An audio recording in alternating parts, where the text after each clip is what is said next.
kabarnya hari ini anak-anak? Baik, alhamdulillah. Nah, untuk hari ini dipersiapkan terlebih dahulu ya. Ini saya beri gambarnya.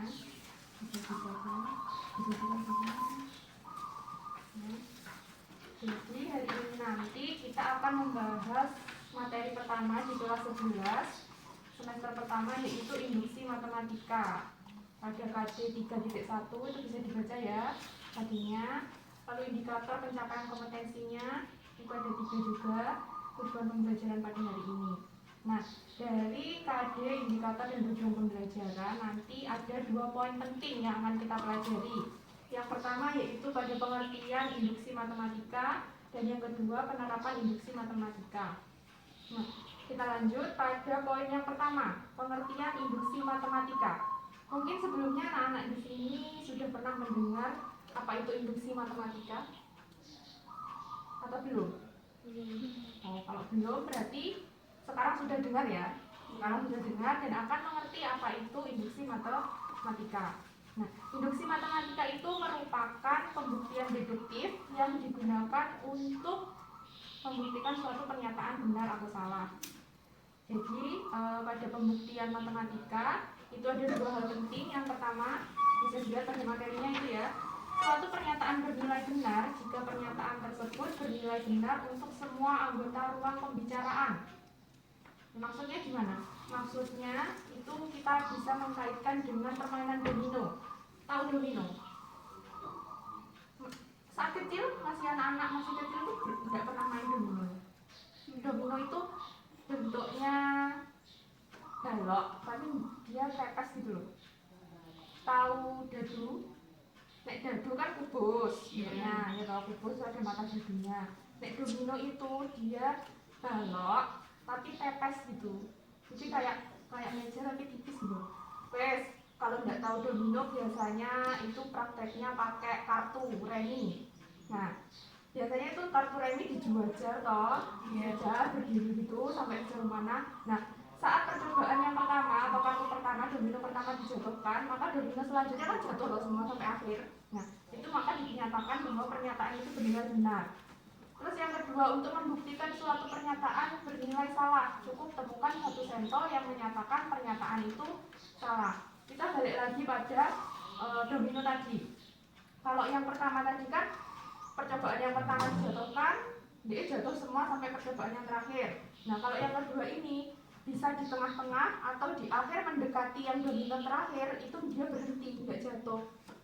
Berarti ada percobaan yang salah di situ, maka pernyataan tersebut bernilai salah. Nah, itu tadi kan contoh-contohnya pakai domino, contoh simpelnya. Nah, sekarang kita coba langsung pada contohnya menggunakan angka ya. Kita coba pakai angka.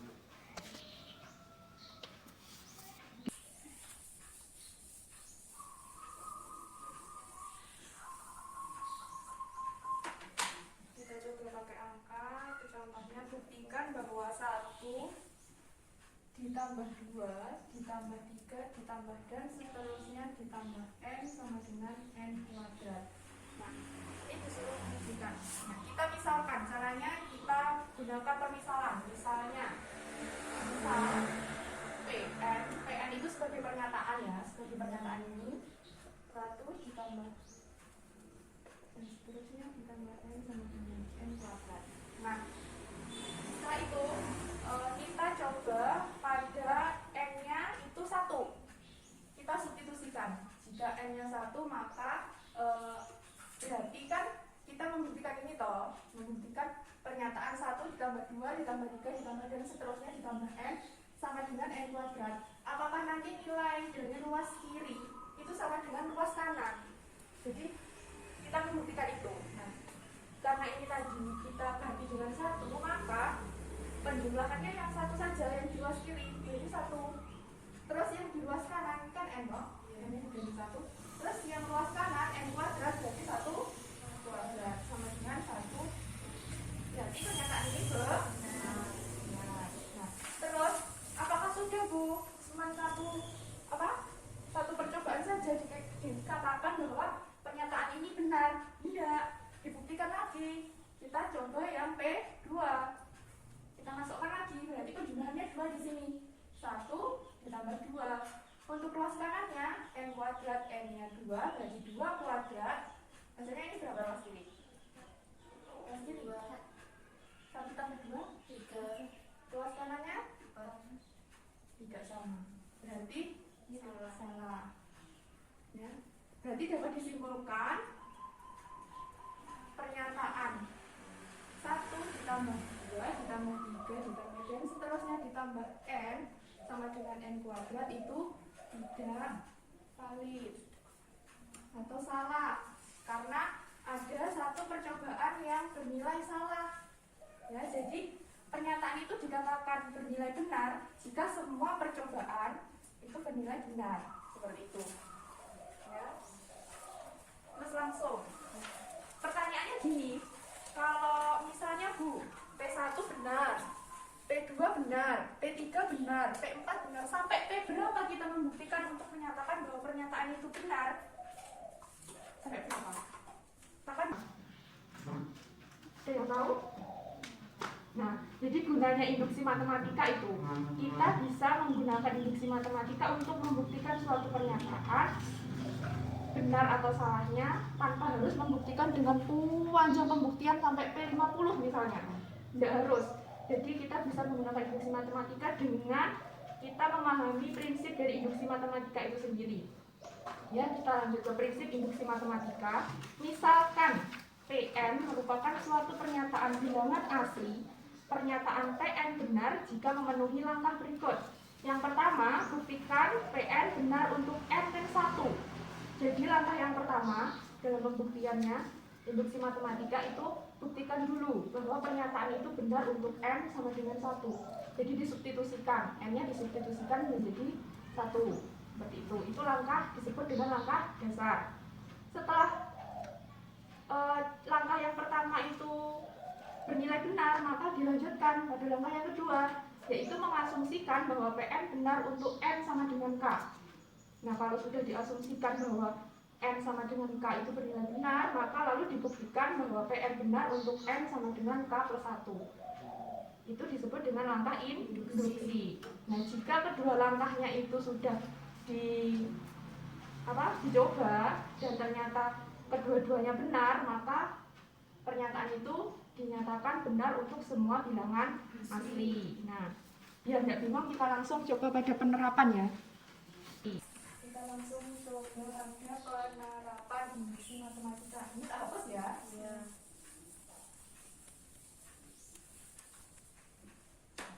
Nah, itu untuk penerapannya induksi matematika itu sebenarnya ada 3 pada barisan bilangan, pembuktian ketidaksamaan dan keterbagian. Tapi pada hari ini kita bahasnya pada barisan bilangan saja terlebih dahulu karena melihat waktu yang terbatas. Jadi yang pertama pada barisan bilangan.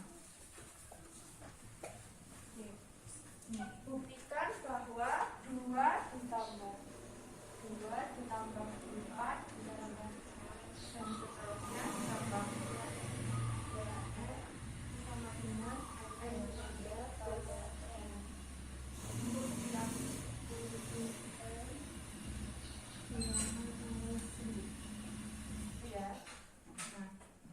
langkah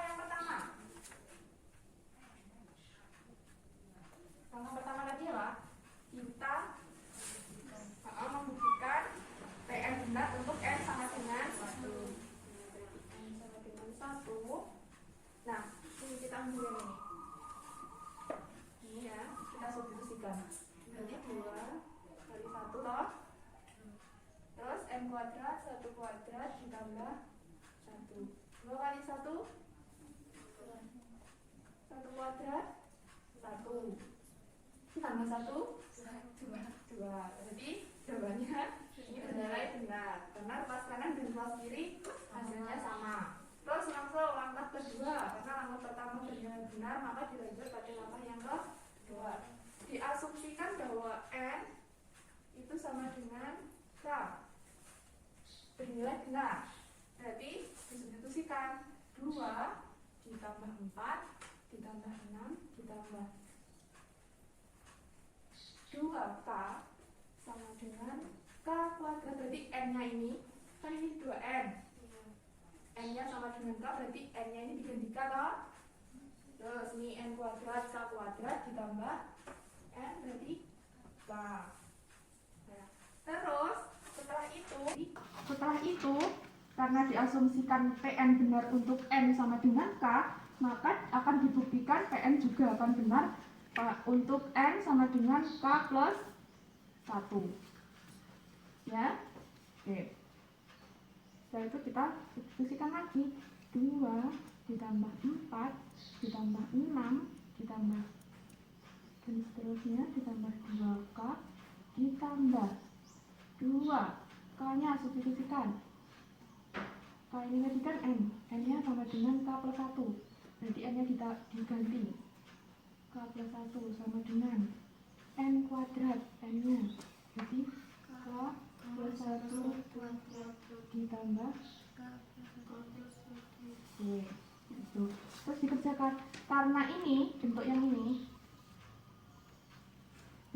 ini itu sama dengan ini ya toh, 2 ditambah 4 ditambah 6 ditambah dan seterusnya ditambah 2k sama dengan k kuadrat plus k, maka ini bisa di k kuadrat plus k 2 dikali k plus 1 sama dengan k plus 1 kuadrat tambah k plus 1.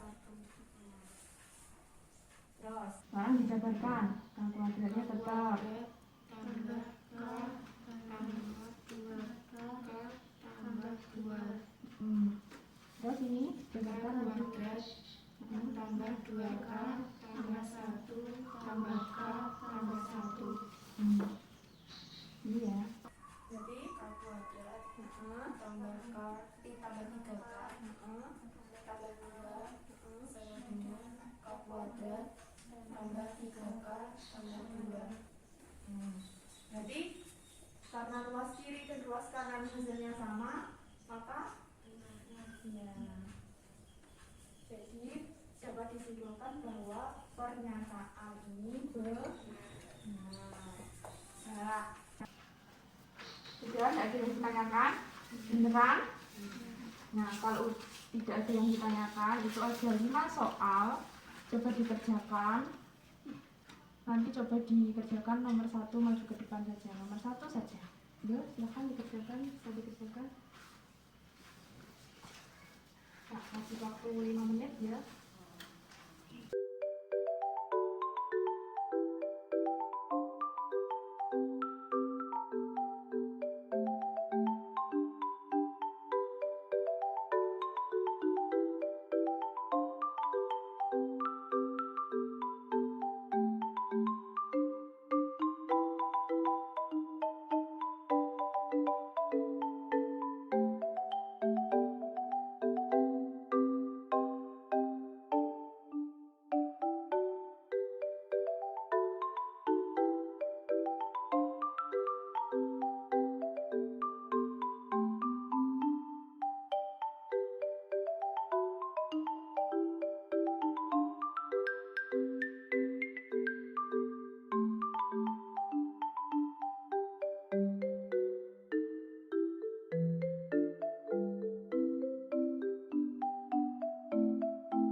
dilanjutkan di rumah, dikerjakan di rumah.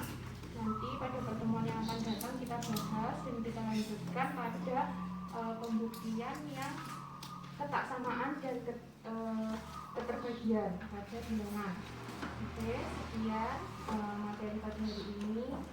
Pesan ibu tetap jaga kesehatan ya, tetap patuhi protokol kesehatan saat keluar rumah, pakai masker, cuci tangan, jaga jarak, jaga makan, sarapan, olahraga. Di rumah jangan udah tiduran aja ya. Oke. Semoga pelajaran hari ini bisa bermanfaat. Itu akhiri. Wassalamualaikum warahmatullahi wabarakatuh. Waalaikumsalam warahmatullahi wabarakatuh. Ya, terima kasih.